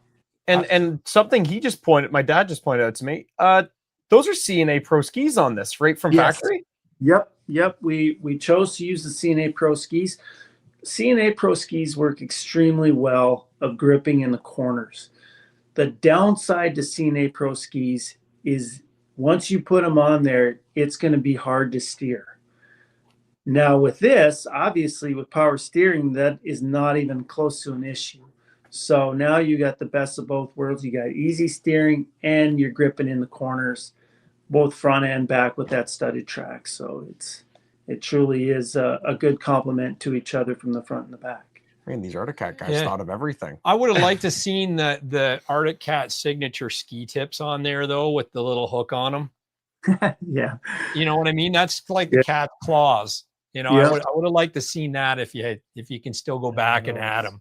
Yeah. I don't think makes CNA's designed there for their ski, but the cool thing about CNA, I think, and somebody will probably correct me if I'm wrong on this one too, but I believe we were the first manufacturer to put CNAs on from production, and that started back in our race sled. So yeah, I think I have to say yes on that. I can't think of any sled that's came with them. No, most companies just have their own, or even like the Skidoo and Yamaha and Polaris snowcross sleds. They just come with their own, basically knockoff of a CNA Pro ski. Yeah, that's very interesting. Huh? Pardon the pun, but wild. Yeah, no, I remember we saw these for the first time. They definitely had one at Heydays, but the Arctic Cat booth at Heydays on the Saturday was like you couldn't move in there. I don't know if we actually wandered in there or not, but we saw this at the Toronto Snowmobile show. Yeah, and it is a pretty cool piece of kit. Not for someone like me. It's a little too sparkly, but the amount of people on Facebook are like, oh man, these are really cool special editions. I love that it has power steering, so I bought one for my wife, and I think that's really awesome. And I don't know. I think it's cool. I hope that you guys keep doing special editions, and I hope that next year it's a Firecat special edition. Yeah, that's right. on a 146 Riot, please. Yeah, that's right. But I was gonna say, like the blue windshield's really retro. Yeah. The graphics and everything look really cool on it. So, needs more leopard print on the seat, though. I'm afraid the leopard print on the seat is the one thing I was going to comment on. It's wicked. Yeah. It's cool. It's going to be unique on the trail this year for sure. It is. Nothing else is going to even look like it. Like, it's just so cool. It's really neat. Really knocked it out of the park. Well, there's a better shot of that HCR. Got a couple of shots of those, I guess, right from the back angle. Well, talk to us about the skid design on these. Like, you can tell there's a lot of thought going on. This is the monorail that we're looking at on this one, correct? No, this is a HCR. This is twin rail. Oh, that's a twin rail. Sorry, I can't really see it there, but yeah, it's talk to us a little bit about that, the twin rail on this, and what's kind of unique and the advantage over, say, the other mountain sleds you compete with. Yeah, well, we're building it with a 10-inch rear wheel, which is good. Same wheel that we use on our Alpha, but the advantage of having that big rear wheel is, you don't have to bend that track as much when it comes around. So a tighter bend robs horsepower. So a bigger rear wheel keeps it less rolling resistance. The other thing is the geometry of the skid frame is the same geometry as the Alpha, which we like, because like I said before, how it works, getting up on the snow quickly, and then also being able to use the same shocks from an Alpha to a twin rail, I think is good. It's because there's some people that will probably swap and have both. They can buy the parts and make it an alpha, or keep it as a twin rail and use the same, with the same shock. So, and then the bracing that we have in there is pretty key in keeping those rails durable as well on some of those heavy, big jumps and stuff like that some of these guys like to do. And another special, the kitty cat. When I was putting the pictures together, Drew was in the room behind me, and when I came to the kitty cat, I was like, Drew, you got to see this thing. That is sick. Yeah, I was surprised that this one took off as much as it did. I mean, I liked it, but in fact, I think I had a picture that I didn't send you guys, but I'm riding a 1972 kitty cat, and it was in 1972, and I was 5 years old, I think, at that time.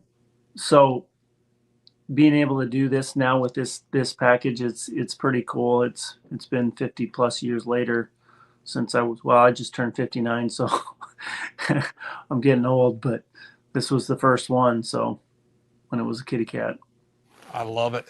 I just love it. The throwback retro, like just, paying heritage and homage to the brand, right? So cool. Now, when Arctic Cat, like the relationship with Arctic Cat and Yamaha had the snow scooter, whatever they called their little It was kid sled. And then Bombardier got in the game with the exact same sled made by the same manufacturer. Is that an Arctic Cat made product that's rebranded, or was Yamaha building them before that? No, it's always been ours. That's what I thought. Yeah, there you go. Okay. Very cool. Yeah, we worked with them. That's what started our relationship with Yamaha when we were building the ZR 120 in the other body style. We were looking for a new engine because Suzuki was getting out of building engines for us. So Yamaha had an engine that fit into our 120. So we bought that engine from them. And then they like, hey, well, why don't you build us the 120 for us as well? So we did. And then that just created the relationship to where then we said, hey, how about that? They had that 1049 engine that we still use today, the 3-cylinder that we built a sled for them with their Viper. And ours was our ZR 7000. And then we did a project with them on the 998 Turbo, which we continue to use today. And that's been very good. And then when we did the ZR 200, it was a joint development project with them. So there was certain things they did and certain things we did, and we came together and we built it for them. And now we're building that for us and another company. So that's awesome.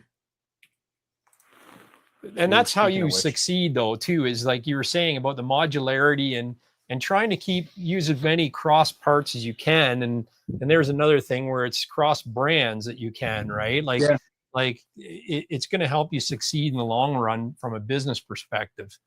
Yep, absolutely. Yeah. And I think, the cat here, this is one that we really feel good about too, because it is a good engine. It's a good, solid, extremely well performing engine.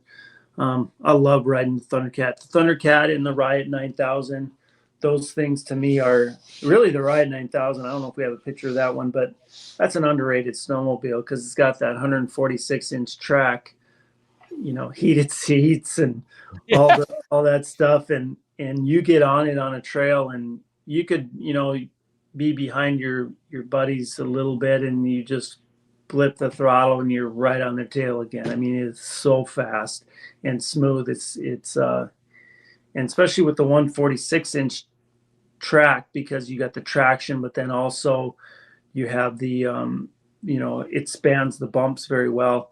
But with the power steering, this was the first vehicles that we had with the power steering, is that especially with a 4-stroke, they're heavier and you get a lot more weight on the skis.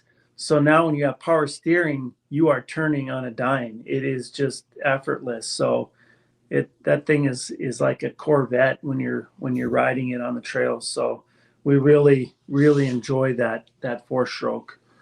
with the power steering and that turbo engine. So Well, that's the thing. It's, I know with ATVing, it's a game changer to have power steering on them. And just even yesterday hitting the bumps and the crap on the trails, you wouldn't feel it in any of your shoulders because the power steering just would absorb all that.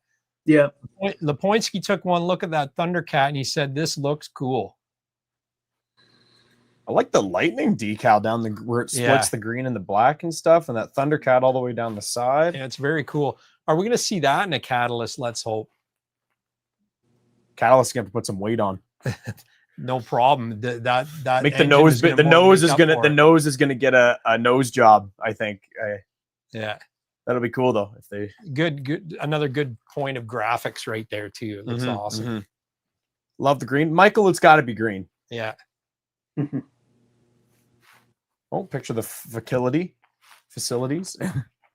Yeah, our John gave you all these pictures, so we don't have to go through all of them, but there's only a few more, I think. Okay. Yeah. No, you can see we're a company. This factory was built in 1972.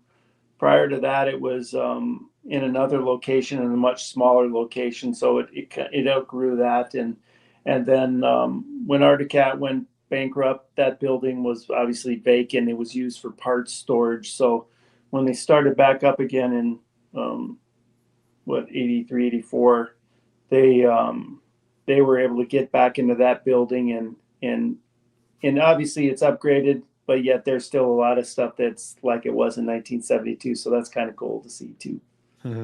Yeah. Question for Troy. What do you ride as a personal sled? What's your favorite? Well, it's funny. I never had to buy a snowmobile because it was part of my job to ride them, but I did buy a snowmobile, a 2024 ZR600 in the Catalyst. So that's my personal sled, is the ZR600 129. And when I'm not working, I'm riding that. So right on. Here we have one of your the Mystic Snowcross. Yeah, that was a fun race. That was great to see Dan Benham coming back on our brand. Dan has been, I mentioned earlier, I'd raced with his dad a little bit way back, but Dan had raced for us. And then when in Texas on the side, we weren't going to support racing last year. You know, we couldn't spend any money on the race program, obviously. So Dan went and had to go race another brand. So when things got started up again, and Brad Darling said, "Hey, we're going to support racing. We're getting back into racing." Dan and Jacob Yerk, they were on board 100% riding for us, and so to see, I would love to have seen Jacob up on the podium too that night, because this was in Ironwood, and but he had tipped over in a corner. in a corner, he blames himself, but he had the rate. He was in position 3 at that time, so he would have been for sure on the podium, if not in second. So, but to see Dan win was so satisfying, so cool to see. And I know Jake's going to be up there too this year, so it's been good. It couldn't have worked out any better than that, except for if they would have both been 1-2, would have been better, I guess, but we'll take one this time. There was an old saying that if it wins on Sunday, it sells on Monday. Is that still true for Arctic Cat, do you think? It's that with snowcross, it's such a specialized venue, with how this, there are things that we learn on the snowcross track that can translate over to the trail sleds, but I would say that, it definitely doesn't hurt it. But it isn't what makes people buy sleds, really. It probably helps us more for brand image and being able to take what we learn on the race track and apply it to the consumer sleds, but not necessarily that if you win every race, you're going to have the market share, be the market share leader, but you're definitely would rather be the winner and than not. So I honestly, I would rather win races and be up there with market share than being a market share leader and being a dog on the racetrack, if that makes sense. But Yeah, right.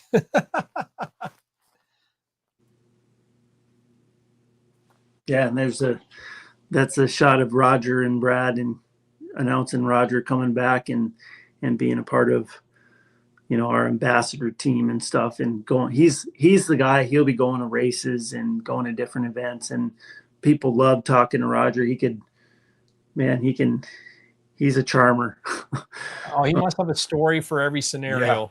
Yeah, he's quite a guy. So getting him back involved again is really special for all of us. So What was his role originally at CAT? he was the vice president of research and development. Cool. For Snow.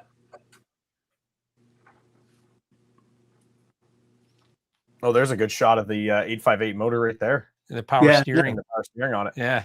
That kind of shows you how we're able to, because of a lay down engine, we can put that power steering module in a spot that is still pretty low, and it's about 10 pounds total weight increase, but it's low and centralized there, so it you don't feel the effects of it. So we can do that because of the lay down post. So we're pretty happy about that, how it's packaged. Yeah, it's neat. I'm still always enthralled with the plumbing of the exhaust, the pipe and It's cool. Yeah, it's wild how you've done that, and it fits so well in that frame. Yep. Yeah, I think even with the added, if you said 10 pounds for that power steering, the benefits it gives you with the lighter front end, the feel of the front end, and the assist on that would greatly make up for any added weight you put in there. Yeah. And the sled's still pretty light, and we're able to get a lot of weight down on the Catalyst platform, but even with the weight reduction, but getting the weight in the right spots, and having that front end, it's a dual phase steel material we use on that whole front end piece. It's one weldment, so it's extremely strong, but it's also very light. Because of the material that we use and how it's all welded together. So if you bend something there, you're hitting stuff pretty hard. The normal consumers will never ever bend that front end unless they roll it down a hill and drop it off a cliff or something like that. So, and even if something did happen like that, it's easily replaceable. Same with the tunnel. You can take the tunnel off without taking the sled completely stripped down. You could literally take the tunnel off and replace it if you had to. Same with the front end. Obviously, you'd have to take the engine out and all that stuff. But yeah. Serviceability was one of the things we wanted also. Stuff happens. So. I know when Catalyst first come out with it's got a polycarbonate footwells, or the rails, I guess you call them. Yeah. What do you call them? Your feet are Running board. Running boards. Yep. It's a long fiber composite material. Yep. Yeah. And that was one of the things that the naysayers will try and make fun of or say that, it's subpar, but now we're into it for a few years. What's the results? Like, what is the feedback on that, or is it proof in the pudding? Yeah, it's been good. I think there's extreme cases where if somebody lands on something like on a stump or something, they could break them. And the value there is that if it was their aluminum running board, they could be potentially replacing their chassis.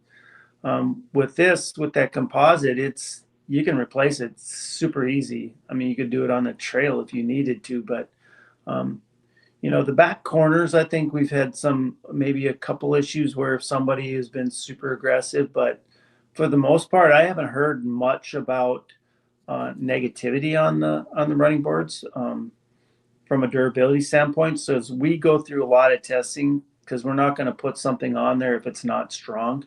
Now, granted, when you get it you build, you could test 50 sleds, and now you build, not to say we build 10,000. I don't know how many exactly we built, but you put that many in front of 10,000 different customers people find things that maybe we didn't. But for the most part, I think we're pretty happy with the durability of everything we've seen in this chassis. So yeah, so far so good. Yeah, That's awesome. I haven't heard any horror stories about it. But I know when it first came out, that's what people would point out, Yeah. right? Yep. Well, everybody's I can't remember the exact wording. Someone used it years ago on a thing about the Maverick, even the Maverick R with the spindles on the side by side. It's like, everybody wants to be a backyard engineer, right? Everyone thinks they know what's best for. Yeah. Everyone thinks they're engineering expert, but sadly, some of us know. Yeah. Jay Darren looks at this picture and says, looks like there's room for a turbo. Yeah, the intake next to that muffler there and the intake, that looks like there's some good room there. I can size one up. Yeah, there's room. Oh no. Oh, I think that's No, oh my gosh, there's more. Yeah. Side by sides. Yeah, Yeah. the side by sides. This is cool. Yeah, there, we added this. The Wildcat Double X is an amazing vehicle. I wish I had more places to drive one around here where we live. There's not a ton of places that you can really. We have a test track, so I like driving them for work. The way that suspension works, you can hit big bumps as fast as it'll go, and it just sucks them up. And jump in the vehicle is so much fun. I think we continue to sell this model. It's probably what we have now is probably all we will have, but they're still available. So that 998 engine, naturally aspirated, is very durable. And we don't have a turbo on it, but I know there's some aftermarket turbos out there. But I don't think there's anything that handles as good as this. But I haven't driven all of them, so I guess I say that in that when I drive it, it's beyond my capabilities to find its flaw. So it's a pretty amazing machine. Yeah. Muskoka Mike has a Wildcat 1000. Oh yeah, that is what he absolutely loves has. it. Yep. And that's another thing too. Like you talked about innovations from Arctic Cat over the years, and you talked about snowmobiles, but the Wildcat was a different animal right from day one. Yeah, it was pretty much one of the first sport focused side by sides in the market, because Yeah. it was before the Razor like Pro Turbo or whatever the other model is, like all the like R models, before the Maverick, and even before like the Commander even had a halfway decent engine in it. So Arctic Cat was on the cutting edge of making, like, competing with basically the dune market, which there was nobody. So I think that's pretty cool. Yeah, it's kind of neat. So glad to see you're still in the game, Yeah. right? In that sense, right? Yeah. I know People still Kawasaki love 'em. launched a beast this year, and it seems that the gauntlet keeps getting raised in that category. So there's room for a Wildcat for Oh sure. my gosh, Wildcat XR. Yeah. Yeah. So this is a Mud Pro. So that's something that, I really, being a snow guy for the most part before, now I've been way more involved in the off-road side as well. And it's been a treat to be able to get more involved in the off-road, because it's the same kind of customer. They expect performance. They expect great handling.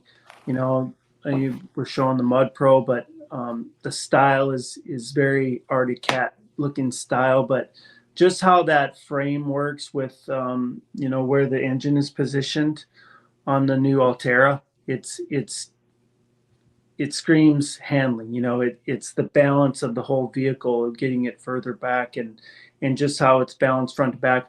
When I first got involved in the off-road side, which was back when we were first introducing the 600 Altera, I took it out on a motocross track, because that's what I kind of do for fun, is ride motocross. So I was pretty impressed on how well it jumped and handled the bumps. So it's more of a utility type vehicle, but it is sporty because it's ATVs, and that's what people do.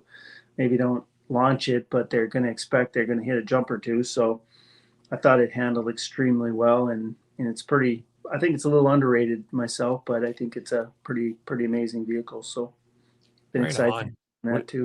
What bikes do you ride in your spare time then in the summer? Dirt bikes. I got a KX 450. Right on. Nice. Green. Green. Green, that probably helped. Yeah. Oh man. Bleeds green even between manufacturers. Yeah.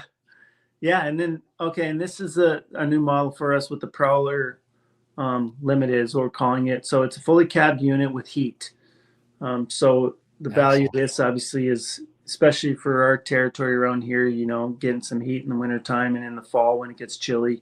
We still don't have air conditioning yet. It's something obviously we know is important to the market, and not without giving away anything. You know, we try to you know, provide product for our customers that they want, but this is the first step in a fully cabbed unit that's quiet. You know, that's, I think, the biggest selling point for this type of vehicle is just the sound level inside is just, you can have a conversation. You go for a ride with your friends or your spouse, and you can actually have a good conversation without having to try to, you know, drown out the engine that's going on. It's extremely quiet vehicle and comfortable. So that's, I think, what's most important with this type of vehicle is the comfort level. And that's what we're going with this Prowler Limited. So. Very cool. What do you think is the reason why it's so quiet? Is it the design of the engine, or is it the insulation in the cab? Both. Yeah. Is both. it? Yeah. It's all, you can have a super quiet engine. You put a cab on it and things get louder because the engine is where it is. So you got to take into account that you got to isolate that sound from the engine bay, you know, behind the rider and stuff. And I think our engineering team did a really good job there. And that's kind of, you know, this isn't a speed demon. This isn't going to go out and you're not racing it against people, but you expect it to be quiet and be outside and enjoy nature, as well as if you're working, you know, you don't want to have to hear a loud engine all day while you're working. So I think it does an extremely good job with that. Yeah. Lepoinski's talking about your motocross. He says at 59, nice one. That's Alex. And I say 50. I'm 58, but you still have hair where I don't. Yeah, well, it's I don't feel 59, so I think that's the key is you get out and you enjoy life and enjoy the sports that we have, and as long as you don't crash too many times, you probably be okay. But yeah, amen. I hear you. I live by that philosophy. Yeah. I was speaking of your hair. Last time I seen you, I think your hair was quite a bit longer. Did you have some sort of pact with yourself that you weren't going to cut your hair till Arctic Cat found a new buyer? No, well, not really, because I had got my hair cut before then, but it's kind of been a thing that's been a fun thing for me is that when we start a big project, I don't get my hair cut. So right on. You go back to if you go back and look at some pictures through Arctic Insider or whatever media and stuff that I've had to attend events, the longer my hair gets, it's usually we're getting close to the end of a project. And then when the project's gone to production, then I'll get a haircut. So that's awesome. Not saying I'll do it on the next project, but if it's getting long, there might be something we're working on. So I love it. Yeah. I had to ask you about it because it was like, I was looking for you at Heydays and it was like, where is he? Oh, there he is. Holy cow. Look at the hair. Yeah. Got to keep people guessing, I guess. Yeah. I love it. Yeah. Oh, you included the spec sheet with this guy. Yeah. They include the spec sheet on it. So yeah. Well, I'm going to probably have to wrap it up because I got to. Yeah. Oh, that's it for that's photos it anyway. Yeah, So yeah, for sure. This is the part of the show where we try to wrap it up. Yeah. All right. Sweet. No, I want to thank you for your time tonight, Troy. That was awesome. Really interesting. I think the crowd loved it too. How do people follow Arctic Cat if they want to learn more about the developments and what's going on? What's the best way for people to stay in touch? Yeah, I think we have Arctic Insider that that's run by Tom Rowland, who's got Tom Snow Sports. It used to be Cale Wayner headed, and then John Sandberg is the one that started it. But it's a good site for kind of some inside stories that they do. But then also we have our own Arctic Facebook site and stuff too. Our new marketing team does a really good job.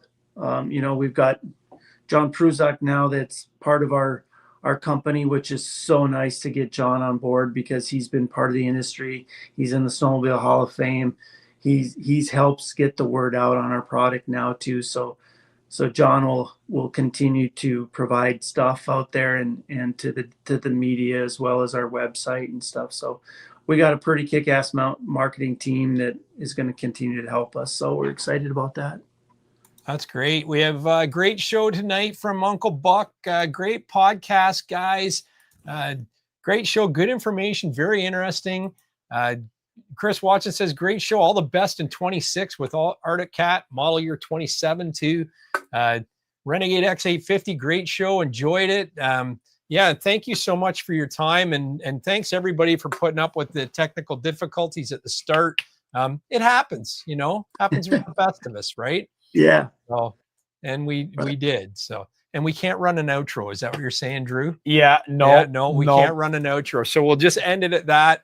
And again, let us know on the insights of the 27s when they're launched, and if we can be part of that, we'd love to. To be. We usually do for Skidoo. We've always done a show where we go through the launch and every model. We'd love to do that with Arctic Cat if you're available, kind of anytime after the launch. Like our podcast usually wraps up mid-March or end of March, so even could be a good kind of final show for us if you guys want that kind of exposure. So just Cool. And I'm sure our viewers would love that too. Oh yeah, it sounds like everybody was in tune tonight. And we'll do some tests beforehand so we make sure we get your cameras working. All right. Sounds good. We're on the right stage. So no, that's great. Thanks again, Troy. And thank you, John, when you see him tomorrow.